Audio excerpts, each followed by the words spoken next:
Hello, ladies and gentlemen, and welcome to episode 4 of the Hybridicious adventure.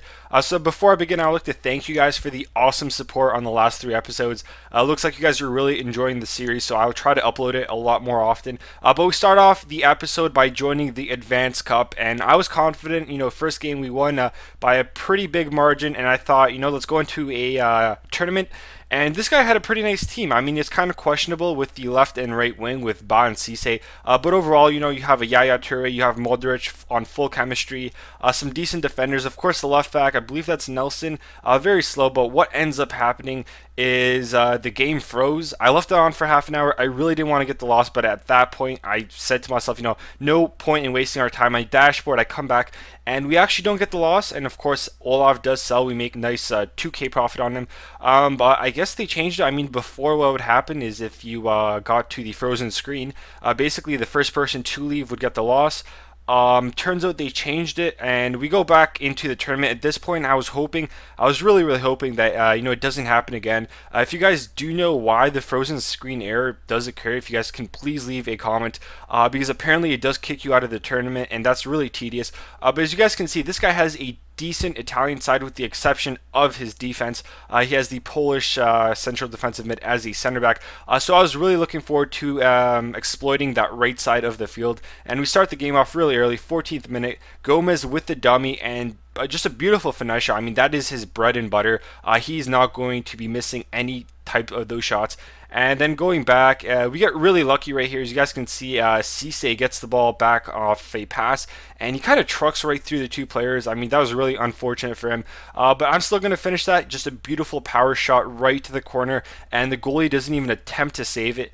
And at this point, I had a feeling this was going to be another easy game. As you guys can see, right from kickoff, we get the ball. And Cisse with a beautiful finesse shot off his weaker foot. I wanted to see how his weaker foot was. I thought that was a great chance considering this guy probably won't be coming back. And we score a nice skill run. And at this point, this game got really boring until this happens. To shoot. Hola, hola, hola, hola. ¡Maldito cabrón, hijo de puta! ¡De la puta perra que te parió! ¡Cabrón! As you guys can hear, this guy sounds pissed off. I basically wanted to find my mic. I mean, right when he started yelling, I was frantically, going around my room trying to find my microphone. I found it, and it turns out it doesn't work, but this guy kept on talking shit. So basically, I had to give him the D. ¡Cabrona de mierda! ¡Fuck you, maldito motherfucker de la mierda que te parió, plasta de mierda! ¡Debe ser una gorda de mierda que te la pasa jugando FIFA! ¡Maldito puta! As you guys can hear, this guy was so pissed, so I decided to give him the shush celebration off a beautiful half volley from Lamelo. What a nice strike.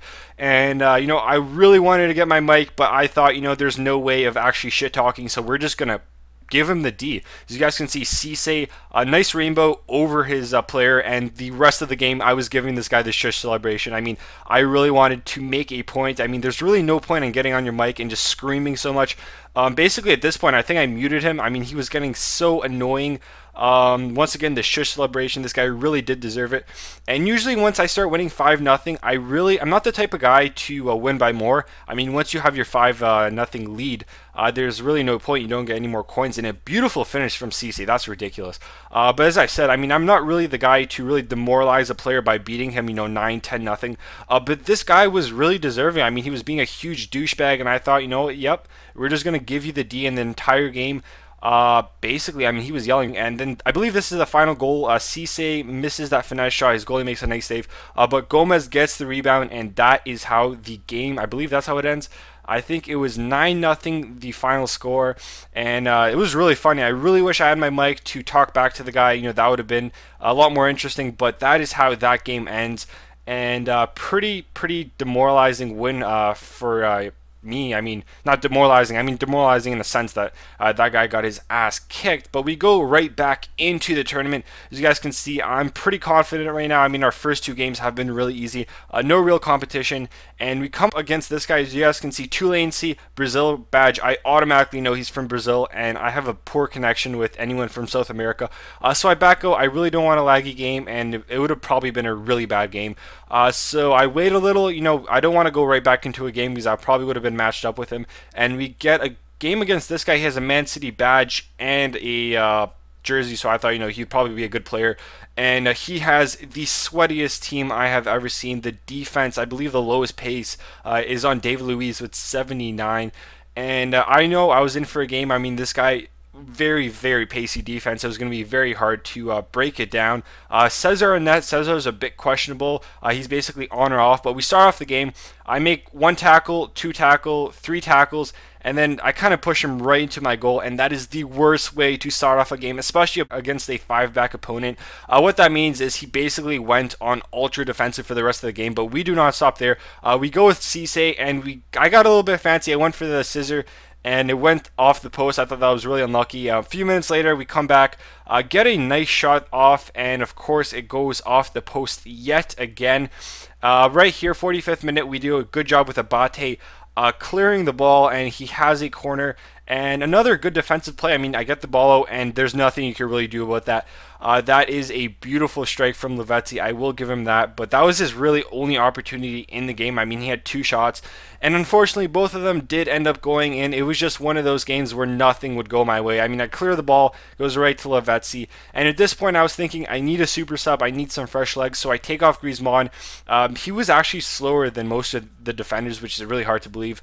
You're not going to really score any goals. And right here, at this point, he's basically passing the ball around the back. He wants to win. I've been pressuring him the entire game.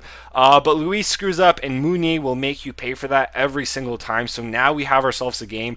72nd minute, we have some time, passing the ball around. Just trying to get a build-up play, but he has 5 defenders, really hard. So basically, I had to, settle for some long shots. And this one was really close, but his goalie makes a nice save. Looks like Cesar decided to show up for a game for once. I mean, every time I've used him, he's been utter trash, but he played really good this game. And this was really weird. If you guys watched really closely, Samuel wins the header, but at the same time his goalie catches the ball, and it kind of looks like it springs away. So I don't know really what happened there. I thought that was a little unlucky. 90th minute, ultra attacking, we're pressuring, we go for the header. Luis does deal with that, and like he should. We have one more chance. We pass the ball off to Mounier, Mounier to Gonzalez, Gonzalez for the tie, and guys, I choked. I had a chance to tie the game. I completely forgot that Gonzalez is not left-footed. For some reason, I thought he was left-footed. In hindsight, I probably should have cut in and went for the finesse shot. But despite having all those chances and kind of getting unlucky, I did have a chance to tie the game at the end, and I basically just screwed it up. So that was kind of an annoying loss. I didn't really want a loss this early into the series, but it does happen, and basically we rage quit and sell our team. Of course, I'm just joking. What ended up happening is I wanted to go back into the Advanced Cup, and something caught my eye. I saw there was a silver tournament, and the criteria is so perfect for me. It was just too hard to pass up. Basically, if you guys aren't familiar, it is a silver tournament, so silver players maximum. And you have to have a minimum, or I think it's a maximum of 5 players from one league. So it's basically like a hybrid tournament. You probably can get away with making a silver team with maybe a more popular nationality such as Brazil. I mean, Brazilian players are basically in every league, so you probably can get away with that. But I thought this was a perfect time to make a silver hybrid, somewhere where it would be effective, because most teams you come up against are most likely hybrids, with the exception of I have a feeling I'm going to come up against lots of Brazilian teams, because there are so many good Brazilian players in so many different leagues that you could probably get away with that. But overall, we sell the team. We're selling everyone for a profit. We don't want to make a loss. I believe most players do sell. Another spoiler alert. But I want to take this time to thank you guys, just for the awesome support. I mean, 260 likes on the second episode. That was not really what I was expecting. You guys are just really enjoying the series. And to be honest, this is really fun. I mean, this is a very fresh perspective from FIFA. I mean, starting over again. I'm having a lot more time, fun playing games. Trading it's a lot more satisfying, because you start off with no coins and you have to kind of grind your way, make those first coins, and it's just much more satisfying. It's a lot more fun. I will be uploading some Hybridicious episodes. I have been a little bit lazy because I've been really busy in real life, but I will get one out soon. And of course, I was thinking of doing maybe like a double thing where I would upload one episode if I maybe meet a certain level of likes, or a certain amount of likes. I might upload another episode. We might do that in the future. You guys have been asking for that. Maybe not. I mean, it really depends on how fast I can make these episodes. But once again, guys, we're getting to the end of the episode. I hope you guys enjoyed, and as always, have yourselves a wonderful day.